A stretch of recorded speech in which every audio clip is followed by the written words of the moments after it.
la bis. La population la bis. Donc cela veut dire que l'État congolais d'abord, ils allaient très bien. Mais c'est que la bis ils allaient trop et permettre de quota. Tant que la bis. Bis qui a mon bibi, et donc ça la passe là ma vrai. Message na biso pour l'État, l'État ça mokonza mabele. Ah ça va capuise ba chauffeur té. Toko ndima na musala ba comprendre les transports ils passe. L'État lokola la sali pour aller ba pe ko bongisa moi banzela pour faciliter tâche que ba chauffeur na ngam na bango ba se retrouver population peut ba se pour on peut ba za ba parents. Na ngam bwana ba za un peu na raison na bango. Prix à biso eza 500 mais ba demi terrain karato witi kingasani quartier nde quartier ba kiti biso a quartier nde azo bombeli sous victoire. Pour le journal, on s'appelle Makas. Le chauffeur de C7 va dire que le transport est à 1500 ti boulevard. Kinshasa, capitale de la République démocratique du Congo. Il est 8h moins ici à Kinshasa. Monda Ekolo, magazine d'actualité et qu'on nos constats en rapport au Italie. Grève, il y a des chauffeurs qui ont est-ce que la grève est qu'on a respecté ou pas? Pour l'État congolais, il y a le gouvernement provincial a payé prix à 1000 francs. C'est comme si les transporteurs privés, il y a le quota. Tambu sa micro na biso boza balai parce que promettant que bino 2025 et qu'on a année au monde écolo et qu'on démontrer à tous les Congolais en général parce que tout ça qu'on tamboule la province surtout bon monde na réalité il y a au ezali koleka à la République démocratique du Congo to ligi mutu mutu yemako asala constat à mon ami ça ezali ko salema na o ezali ko salema te parce que esengeli to ça ba évaluation sur évaluation ça ezali passer le total 2025 bon janvier ba premier bandi ndenge ndenge. L'État congolais, le gouvernement provincial, à l'objet, transport est allé 1000 francs. Mais, passe le transport. Population de Tamboula Makolo, tous les réactions et tous les juste après pour tout passer à conclusion, il y a édition de Bisso, il y a Mokolo, il y a Lélo. Voilà, donc continuez toujours à l'écablement du transport. Vous constatez comment est-ce que la population a piétiné. On a aucun émission, déjà 8h. Mais le transport est allé. Alors, c'est comme si la population a décidé que malgré privé, comme ça, tout à la bango, parce que c'est toujours à l'État congolais, à mettre toujours pris à 1000 francs de manière qui met l'État congolais, à qui ça va agent pour permettre que l'investigation pour arrêter, transporter au Bazali, pour ça, hausse des prix, il y a transport. Alors, voilà, depuis Tongo, le lundi, le gouvernement a voté sa décision, que le transport a toujours maintenant 1000 francs, grève et constant au Sénanzela. Constant Isaac qui chauffeur Nyoso Bakiti Bimi Nanzela. Alors cela nous amène à une grande souffrance. Toujours Coca-Cola là bas mouvementé. Banato Télémia tout ça déjà 1h30. Par rapport à la décision du gouvernement. Et pourtant, la décision d'un côté, ils ont bien, de l'autre côté, ils ont pas bien. Dans le sens que les chauffeurs, les transport, ils ont bien pendant que au niveau des stations, le prix du carburant reste au moins abordable, mais avec eux, il y a la hausse de prix qu'on ne parvient pas à comprendre. Et de l'autre côté, les gouvernements, avant de prendre cette décision, ils devraient d'abord tout penser, mettre d'abord ces moyens de transport sur la rue, sur les routes, et puis ça pouvait permettre à tout Congolais de faire facilement son mouvement, même si les privés parvenaient à gréver comme ils sont en train de le faire. Voilà, excusez-moi, nous avons interrogé quelques conducteurs, Bambazo s'est lamenté en rapport que Banzela est alité, et après ma boule est allée à trop dans Zela, Banzela s'est lamenté pour la carburant. Babi Banzela est alité, tracasserie les qui a trop. Vous en étant vraiment un Congolais, un Quinois, qu'est-ce que vous avez en rapport, en réponse à conducteur? Nani, ceux qui vont le bongo, à un certain moment, il n'ignore qu'ici à Kinshasa, nous avons ces difficultés-là de routes aussi, bien que le gouvernement est en train de faire des sommiers pour redorer l'image de la capitale. En France, on est en train de reconstruire d'autres routes, mais cela aussi n'est pas une cause valable, parce que vous allez voir, vous allez constater avec moi que les conducteurs prennent autant de personnes dans leur véhicule qui est prévu. Vous voyez, Alors cela peut toujours combler facilement, même quand vous comparez ces conducteurs. Lorsque vous allez aussi interroger leurs patrons qui les livrent les bus, ils ne vont pas verser à un coût qui est plus élevé.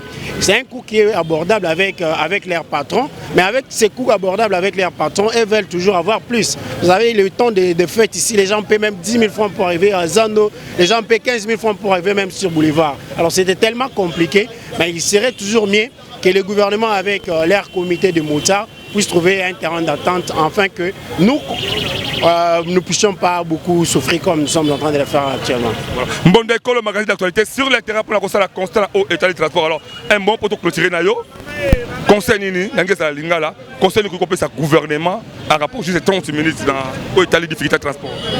Conseil on a coupé sa gouvernement est que pays na biso mobiliser mbongo et na transport et on est copalier difficulté nyonso ba congolais ba kozwa au cas où bata ba nini ba privé bazoboya kondima ba décision ezobima na l'état. Dans un pays normal comme on a l'État a payé mibeko mais privé bazoboya.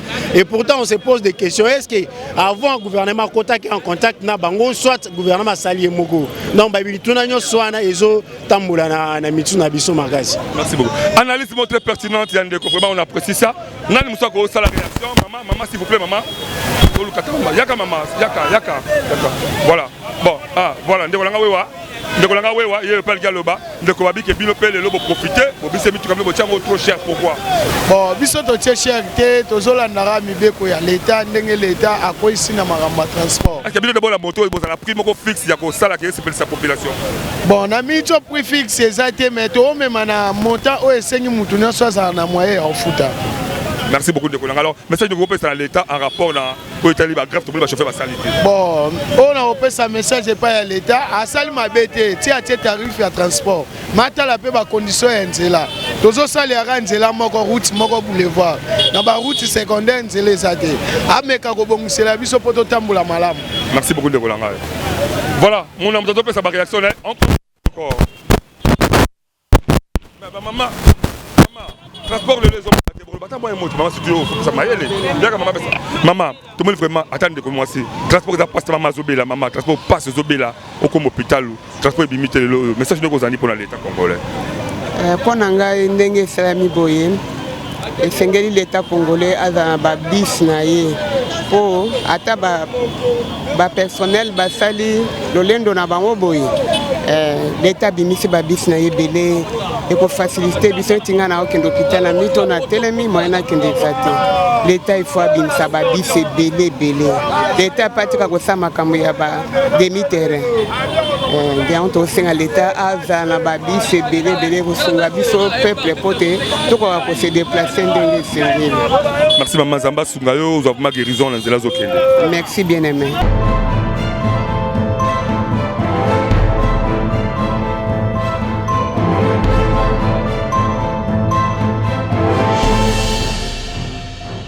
Voilà, problème toujours à transport, problème à transport, la population, il y a la République démocratique du Congo. Voilà, activez Moussala Commanda. Là, vous avez la taxi.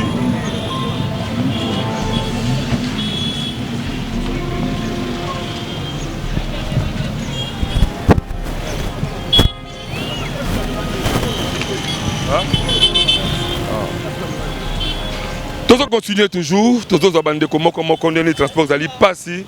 Tous le monde a commenté ce qui était comment à niveau à quartier 1 quelque part et c'est qu'à embouteillage des alliés mais population vraiment bazar souffrir, besoin découvrir bien comment commenter ce qui passer à transport des alliés, bah DC7 e boulaka et bimité, bah ya c'est boulaka et bimité. Autres tout le monde a mis des alliés kaka, bah moteur bah 3 pneus, bah moteur bah 3 pneus. Maman s'il vous plaît, transport passe maman. Qu'est-ce que vous allez la rapport pour la pardon papa. Transport passe, au bimite autant la makolo. Qu'on s'aligne au salé. Tolembi papa. Tolembi makasi. tofuta toke bazande tofuta ba 5000 francs ba 4000 francs tolembi makasi papa na ngai. Mais l'État congolais a transport 1000 francs, tout le monde va privé, ba boy ko bima ba siliki ba bi non 1000 francs ali mbongo muke ba usala bongo te. Alors message de ko lancer pour l'État congolais. Ba boy ba lobi to ko bima te so pe to ko cha 1000 francs te photo futa kaka cher moyen zate. So bien bo sepeli na prix au l'État pesi bien bo sepeli ba transporter ba prix na bango. Te to sepeli makasi papa. To sepeli nde balobi ba cha 1000 francs to sepeli makasi papa. To futa cher makasi. Baloka ba boy ko bisa bisa bo tamla nga makolo bondimi na bino. To ke kama makolo no ke tizandu makolo Dans l'État congolais, message ne relancez pas. Moi, le bezate papa, merci beaucoup. Merci maman. Bonjour, on a toujours population, mon amoutou, a fait sa réaction na au Italie. Décision du gouvernement provincial, il y a mon amboka, Daniel Bumba Outé Koloba, transport qui t'a à la 1000 francs, mais l'État congolais a toujours que la population, beaucoup de familles, qui transportent les aliments.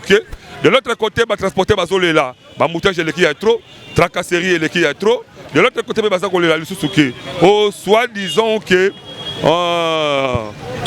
prix est insuffisant en rapport à la demande, il y a des patrons qui ont versement trop cher. Alors, c'est vraiment équilibré. Alors, tu éviter si réellement que l'État congolais décision qui a ça en commun accord, là privé ou pas. Mais ce qui est important, l'une est au-dessus de la loi. Donc, prix à l'État, et l'État a maintenu prix, l'État a dans la décision, l'État a ça, et pour permettre à la population de vivre à Kitoko. Si la population est la population,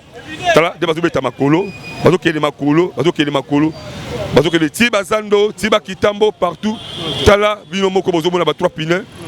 voilà. Voilà, il y a toujours ce qu'on peut papa, excusez moi, tous on a besoin de réaction à rapport au conseil au sali pour le transport. Pour la journal tous les gens l'État a fixé ma prix de tarification pour respecter mais le monde va respecter pour tout le monde a 3 pneus parce que prix à cala la cher ba camion peut 4 pneus tout le monde va prix à cala mais tu comprends pourquoi on soit boygo sale pour tout le monde a suffisant la honte. Alors c'est que le message de qu'on lance particulièrement dans l'État congolais surtout au gouvernement provincial parce que décision qui est grève gozati pour le monde constat on a grève ezali totalité. On ça grève ezali à moitié mais na peut-être après-midi ba ça là on pour le monde ba ninga na ba mazosa. Donc mon applicabilité va appliquer dans le bien té. L'État a appliqué yango mais tout le monde a appliqué yango té. Donc l'État vraiment appliqué yango à ça ba gens na sur le terrain de manière que ça va suivi pour mon prix on est à la maintenir. C'est ça. Ba ça ba gens na sur le terrain pour suivre ça. Merci beaucoup papa. Merci. On continue encore, on continue. Tu vois comment au niveau du quartier 1, vous montrez comment est-ce que population moi embouteillage des alliés. Tout à fait maman baloba. Mbote maman. Bonjour. Bonjour. Tout le monde a au télémé aux OK de Moussala ou bien aux observations en journée. Ah OK Moussala mais transport exact. Constat nous sali vraiment réellement au transport parce que l'État a qui grave aux alaté mais yo sali constat. Ba chauffeur ba boy ko misami tuka parce que ba boy prix au l'État pesi bango. Alors prix au l'État a pesi na prix au ba travail chauffeur ba sala ba transporter privé ba sala ba pesaka prix nous c'est peli na. Na c'est pena au l'État pesi bango. Alors quand ba boss ko ba gréver décision na bino yo taki population makasi de kozala nango rapport na on décision à l'État. Suka ba royo kaka l'État pour l'État zaka l'État ba royo kaka ti ba bimisami tuka bango moko. Madame ministre oyo bozu ba retard na era misala tout cela comment est-ce que jugeant? To bengi déjà que ba chauffeur ba sali grève et un autre rekoma na misala. Donc la population vous a décidé prix on a maintenu alors vous savez l'État sur ça l'État a maintenu décision na ye o akolinga prix na prix wana te atinda ba jana na libana balabala o akoboya prix wana ba azongsa mutuka na ye na ndako. Très bien. Bon on dit ba décision maman peut tomber peu on a eu message des amis l'État. Message na biso pour l'État za mokonza mabele aza ba caprice ba chauffeur te to ko ndima na musala ba ko comprendre za transport za passe et nous to ko koma l'État maintenir jusqu'à ce que bango bazonga notre pour monter l'État qui est raisonnable na ka to bando pesango. Merci papa. Mais à côté de la banque, c'est la montée, versement la banque est commis, bazela égalité. De l'autre côté, tracasserie les qui a trop. Est-ce que tu as aussi ma raison, tu es chauffeur, bazo matière pas pris. Ba raison on est solo par rapport à Banzela. Banzela vraiment bouteille les ma carte aux autres bango ta ebelé. L'État local la sali boye ba pe ko bongisa moi Banzela pour faciliter tâche que ba chauffeur nangam na bango ba se retrouver population peut ba se on peut ba za ba parents. Nangam bwana ba za un peu na raison na bango. Mais malgré ça ba prix ba tcha que zo les candés cher. Et les kindés cher. Donc, il y a une décision finale où il y a une tracasserie routière, tout ça. L'État me ka ko revoir ils a pas tracasserie mtu ezaka na China te. L'État me ka pe ko léger tâche na bango et ça la malamu. Asi ça tracasserie na nzela. Merci maman, bonne journée. On continue toujours à la réaction à Bandeko, à tout ça vraiment. Vous avez commenté est-ce que bonjour papa. Donc tout ça ma réaction à Blomouké en rapport au journal et le baba qui grève aux alatés. Concerne au là. En tout cas pas moyen, moyen égalité. Tout ça qu'on connaît musa kutu moyen kokota bis ezate. Talaka ndé tozali awo. Alors, pour la route, le message de nos alliés pour l'État congolais. En tout cas, il faut babongisa, puisque les autres souffrent. Changement, moi, toujours monate. Mais le chauffeur va donner sa réclamation qui va tracasser les qui a trop. D'abord, l'État congolais, mon État, la bicité. Il faut des banani, papa. Ceux qui viennent au Kamati Mibeko, vont décider. Et comme ça, les mains, toujours dans l'État. Tu souffrance est quelque à la tête. Toujours, mon andenge batoazo ouel. Changement exact. Alors, votre dernier mot en rapport au transport. Rapport au transport, en tout cas, il faut voir la solution. Pour biso, en tout cas, toujours, na côté à transport exact. N'etibiso va travailler, toke ne musala kan, toke de kan. Depuis wana, depuis tofanda ki na tongo tingonga, transport exact. Merci papa, bonne journée alors. En tout cas, il y a Kolobaku tout exact. Toujours il y a un mouvement de Congo. Okay. Oui maman, tu veux que maman ngakoloba. Là tu trouves maman, maman, message de ngezalini. Papa, transport pas tous na posande. Il y a l'état local loba qui transport kiti, ba on va bona baba au salaté. Atinde la biso ne ba transport et ya po aux abiso. Sukoti sikoto zaka a to salande. OK, merci beaucoup maman. Voilà, ozongombo sokomo na bilomoko bis à transco bis bokaka ndenge etelemi bomoni bis ndenge etelemi tala ndenge population bazo wela la bis bozomona ndenge population bazo wela bis donc cela veut dire que l'État congolais d'abord ils allaient très bien ndenge bibisi ba bis na mais c'est que ba bis ngo ils allaient trop et permettre ba quota tala bazo wela bis kaka moko bibi ne bazo wela et donc ça la passe là vraiment na to habiter maman bis oyo ticket ngo ils allaient combien? Oui, maman, d'accord. Prix à biso eza 500 mais ba demi terrain karato witi kingasan quartier nde quartier ba kiti biso a quartier nde azo bombeli sous victoire. Non, to ba que transport azo sala demi terrain. Transport azo sala demi terrain. Yango pe mi balé na nzela so mi sato.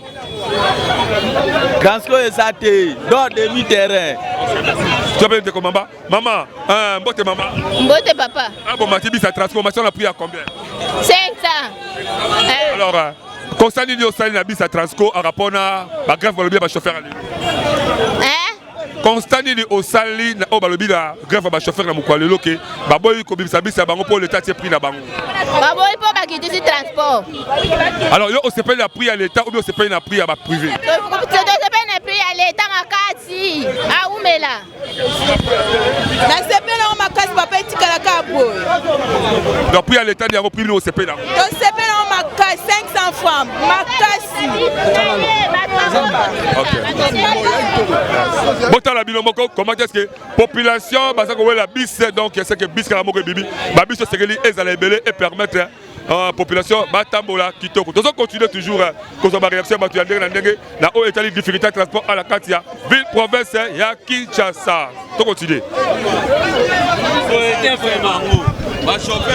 papa oui papa pour la réaction des alliés à rapport à journal lelo pour la journal lelo nga na sepeli makasi ba chauffeur de C7 walingo yokate batie bango transport ezala na 1500 ti boulevard bango balingo yokate ministre alobaki sobo ça la grève il y a 2 jours eza mukie bosala yango ta une semaine et ozala mwa bien parce que biso peuple nde tosouffrir carburant eza ya kokita so ofuti mutu 500 francs déjà eza déjà 2 litres et demi ozomona biso nde tosouffrir bango bazoyeba eloko wana te mais bapatron na bango bafandi na bapoto bazotinda bango kelo bimisa DCS na ngai sa monta boy so wana boy pesa chauffeur boy bazosala erreur po mabele oyo eza mabele ya l'État oyo ya koloba yango wana ekoyokama nga na pesi coup de chapeau na ministre Bemba continuer ka musala na onde ozo continuer transport à l'État toyebi ke malem no lobaki ekoya mais continuer musala na yo coincer bango surtout makambo etali permis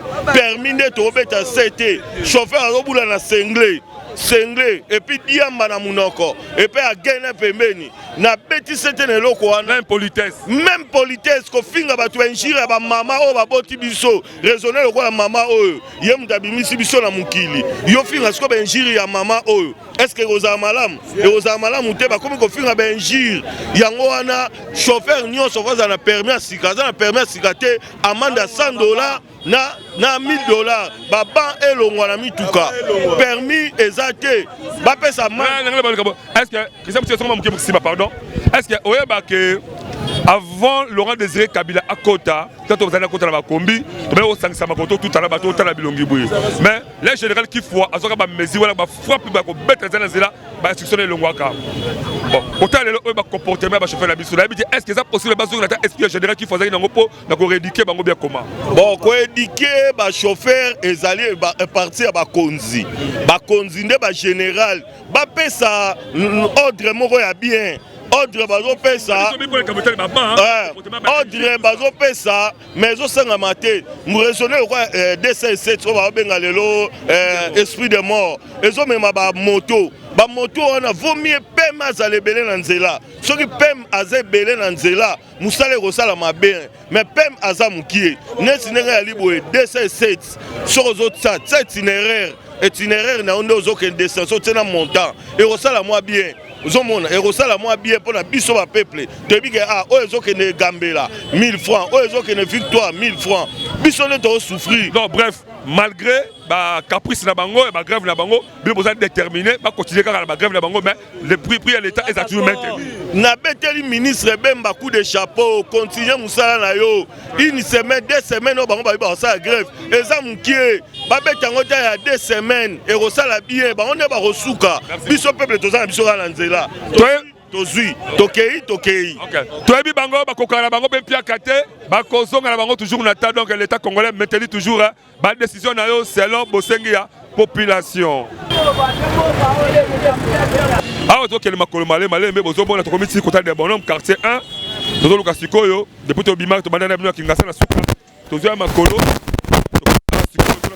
réaction au côté ya la quartier 1 population to bunda la mais to monde il y a 2 ou 3 chauffeurs comme Sami Tukala Bango, tu es que chauffeur qu'on a payé à côté. En tout cas, l'État sera décidé jusqu'à ce que le chauffeur Bimakaka.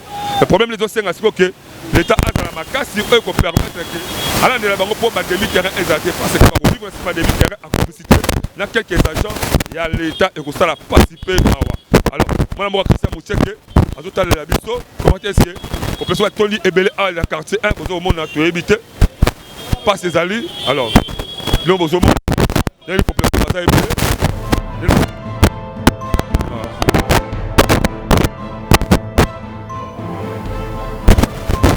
ba moto basa ba itinéraire na bango ezala visible population soyeba ke mutuka oya mati banda quartier 1 Gambela ezali 1000 francs mais ezaba gens o ba kozala sur place pour bana de la ka ndenge nini ba charger to ba recevoir ba bele la ka ba kobele la 100 francs 200 francs 300 francs toi tu crois que ça 100 francs kala auto l'air sous bien milité mais j'aurais 200 francs 100 francs ezali combien 2000 francs 3000 francs mais nyonso et ça m'appelle liboso la population ba gens l'état ba zarisika na to senga ke il faut ba agent mo ya sur base là o ba ko président l'état congolais que abele 200 francs 300 francs ba kangaye pour respect il y a instruction l'état et mon nana oui de combat le tomonio ah donc il doit payer quand le journal et la réaction de vos alliés vraiment ngayo na ke de osala msala nga baji parce qu'on a teka baji yango lelo na ke na tongo pona zo baji na ngai mais na CPP l'état a kitsa ba transport na ndenga za na ko CPP biso dia kitsa ba transport pona moni ba uto kanga mutu ka moko wana ba désordre rebelle bakomo beta chauffeur bapanzi mutuka to comprendre te chauffeur on a sali nini kala na banzika amatika ba transport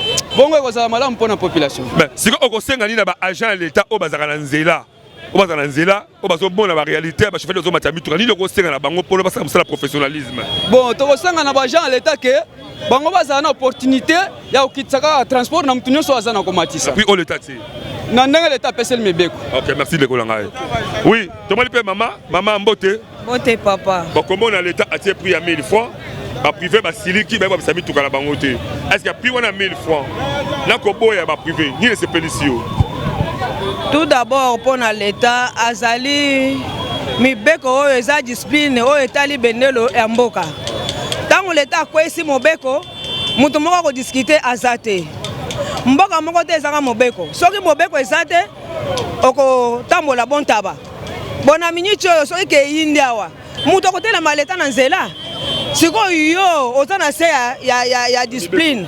Bongo siko yo zo telema po yo telema discipline ba telema kango te. Mutu wana azana mbanu na ye. Aza penza mutu akopesa ye mbanu parce que za malamu te. Agent de l'État ba tie bango na nzela pona ordre. Tango bazo pesa ordre to sango.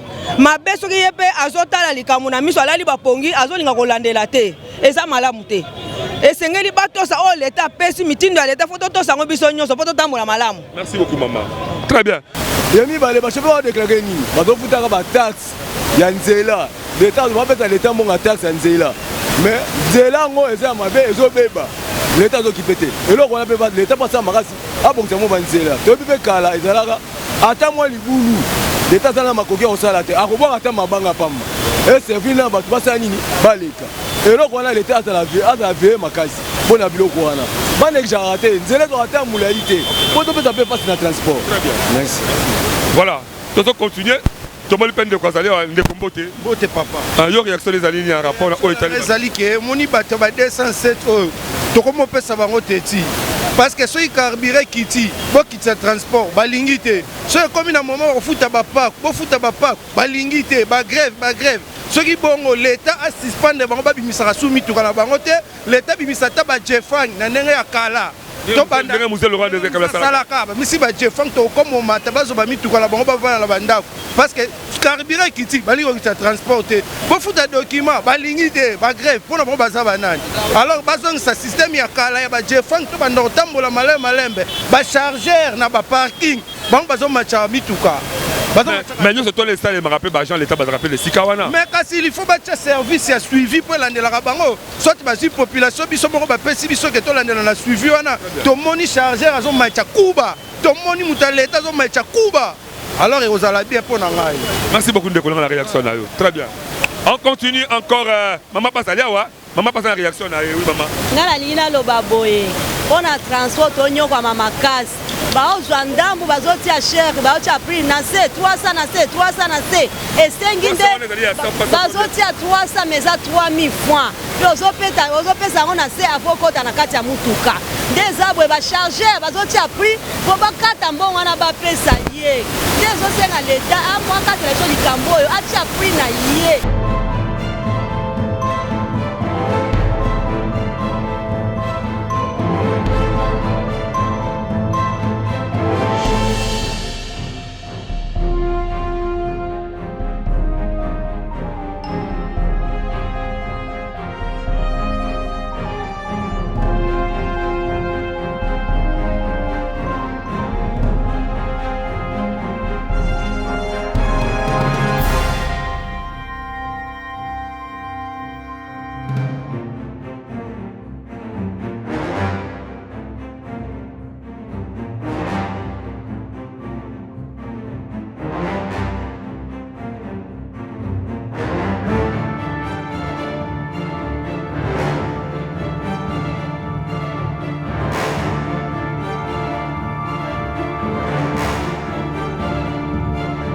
Message très bien.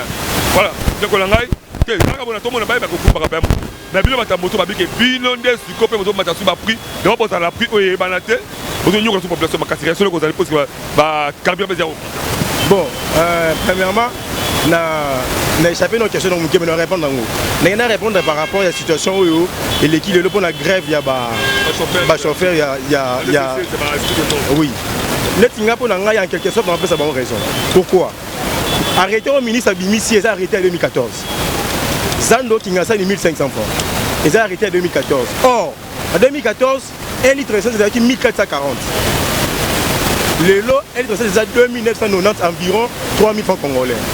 Donc doublé, il y a litre d'essence qui n'a qu'à. Succès, ceux qui en 2014, Kingasani ils ont 1500. Et dans un litre d'essence, il y a 1000. Moi, majoration peut me na prix, il y a un litre d'essence, il y a 1440. Équivaut, il y a le lot, c'est que Kingasani, les ans de Kingasani, ils ont 3000 francs. Pour litre d'essence, ils ont doublé. Il faut doubler. Banzela, ils ont bien dit. Il faut pas verser, il faut pas tirer à peine à mon, il faut pas qu'il y ait une famille na bango. Bato be c'est le versement. Il faut épargner na banzela ma bébé pour gagner suis pas na somme pièce. Est-ce que vous prix il y a amortisseur moi quoi combien? Eh bon fixer prix à transport Zando Kingasani 1500 francs congolais. Ben habitant au cours de chauffeur par le Zando tu sais comment Kingasani. Et surtout dans l'île ya Tchango. Donc monsieur le ministre, avec tout le respect que nous lui devons, il faut un peu arrêter. On a arrêté, on est là, il y a banni, on est à Calais, il y a 6 côtés. Donc pour nous arrêter, on a vraiment conformité na tant autour actuellement. Arrêter, on est à conformité vie. Prix essence ses alliés, vie banzelan des alliés, n'a pas mouillé et ils ont conforté. Proposer une indication. N'a proposé pas mais qu'un peu qu'on revoir, arrêter on a ou soit, bah bon ici banzela, batali comme essence après bah bimisa arrêter attends bon tcha. D'ailleurs. Moi, on a bien à l'époque, transcrire à cause na des bonhommes. Et tu as vu les 500 francs. Mais les autres transcrire comment tu as vu dans le quartier 1, et tu as vu dans Mikondo 500 francs, et tu as Mikondo et qui ont les 500 francs. Transco bien sûr, demi-terrain, balobela ngoté. Balobela ngoté. Pour la biso ba motard, na habité ministre machine non ça pas bien s'arrêter. Pour biso arrêter, à ko na raté. Pour ça ba bien s'arrêter, à Zando ceux qui commettent au Québec sous Zandoté. Votre comment on est 7e. Donc biso la bilan de mi Teresa Ngoto. Et biso va tirer biso négociation. Na proposé au prix sur malgré négociation boza pe na ba cause la bilan côté moto ba cadre équilibré. Ce mouton monique na proposé prix à date d'accord té à Rokina. Yo monique za makoki wana amati. Mouton moto est facile à battu. Comme messi ko kende et le transport ya urgence. Moto et transport il y a urgence moto on a pressé à cause on a mutuka à supporter embouteillage à supporter mais avec la moto c'est un peu facile que ça. Merci beaucoup de Kolanga. Dans le cadre toujours assistance sociale monde écolo magazine d'actualité ezo Laxabino eza na couple moko un jeune couple ba oti ko bota bana misato du coup bakana kité na maternité mo quelque part ana kata komina kimbaseke baza ko senga na munusu to motema mawa ko to ko sunga bango de manière que ameka ko assister parce que baza incapable ya ko sala o esiri de manière que bana na base na ba condition malamu bana misato bango bozali komona soki réellement que bi kozali mutu za motema mawa ozali mutu ya bolingo en tout cas esika ya kolona yango yo osunga libota autant na élément na bango et toujours juste après pour continuer émission na biso ya mokolo ya lelo.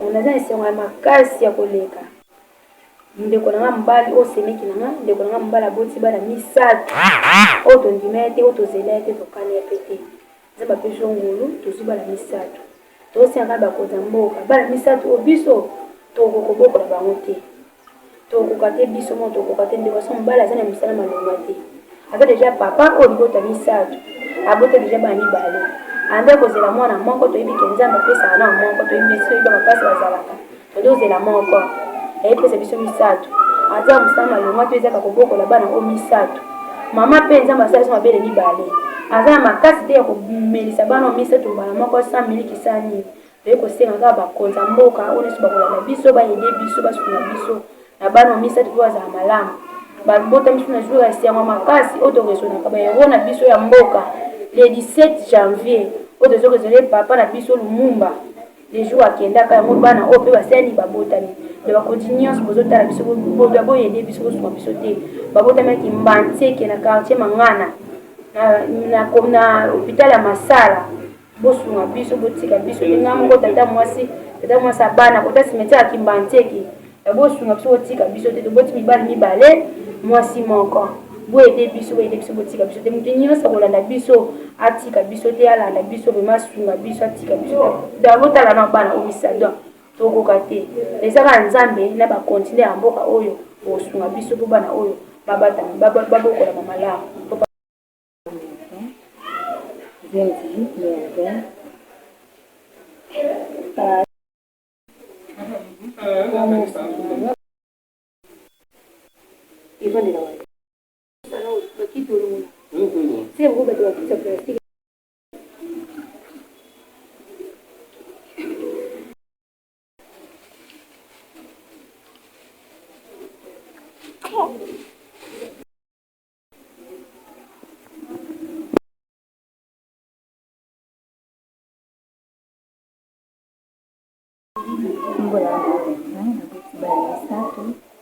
moko abimaki na 11h mibale batikalaki baya kobima 16h nasinga na bakonzi ya mboka basona ngai nandimaki te kenda kobota baya misato ebele baalongola milalo te ndimi kobota nasinga na bakonzi ya mboka basona ngai na bani misato na bimisi oboti bango na date ni oboti bango le 17 Mbonda Ekolo, magazine d'actualité, magazine EP Sabino bilingue, EP Sabino vraiment la réalité sur le cas en la Katia. République démocratique du Congo précisément dans la ville province de Kinshasa Otoye parce que Tolakisa Bino la Katanga, Tolakisi Bino Grand Équateur, Tolakisi Bino Grand Bandounou, les autres dans la ville province de Kinshasa. Tu as tombé juste un rapport dans le gouvernement professeur auteur état transport la décision de transporter balaki nango ya ko gréver bino boko bomondi bolandi ba réaction comment est-ce que population baza déterminée ya ko senga na l'état congolais beaucoup plus à respecter toujours mot d'ordre à PCI transport 1000 francs basengi ezala respecter basengi encore dans l'état congolais ayeba ko kitsa ba agent moko ya sir o ya confiance ba agent ote bazaka ya le conseil ba mbota likasute ba agent ya sir oyo bakosala suivi batala comment est-ce que transporteur privé bazali ko respecter mibe koana. Troisièmement, population basenga l'état congolais tant asa ko ba décision ya boye et c'est lié moko donc ay ba peko sala ba mituka ba unité na ko bimisa ka ko permettre que ceux qui privé basali ba fier na bango ba bisa l'état et ko couvrir pas sur la population. Malheureusement décision ezali bien mais la population est la victime de souffrir. Comme la bango misala na ba retard. L'entreprise ezali mabe misupe ba ko sanctionner. Tu éviter ba ko soukarapi. Alors ils ont beaucoup plus l'état congolais yemoko azala ba bis na ye ko permettre que et comme la population na ba destination bango na ba temps normal. Encore de plus population balena likambo o etali banzela parce que l'état congolais tala pe likambo bokisa banzela ezamalamu pona ko empêcher ba embouteillage ezala mingité. Balobi ebele bolandi bino moko ba réalité et ça ka biloko boko sola ka monde ekolo boko continuer ko s'abonner à la chaîne YouTube de monde école officiel babengam so partout bozali to kita to sable musa avec impact na idéologie si ma caméra misala kitoko ya mwana mboka Christian Mouche qui réalise ce montage ya Igrida mateta to pesi ba gros bisous na ba noto na so partout na mokibisika bozali peut se na bino bo asobo sunga pe ndeko o auto bota bala misatu ata ba difficulté zali bazali vraiment jeune couple et ko sala malamu on se retrouve prochainement na édition musu ya sika bye.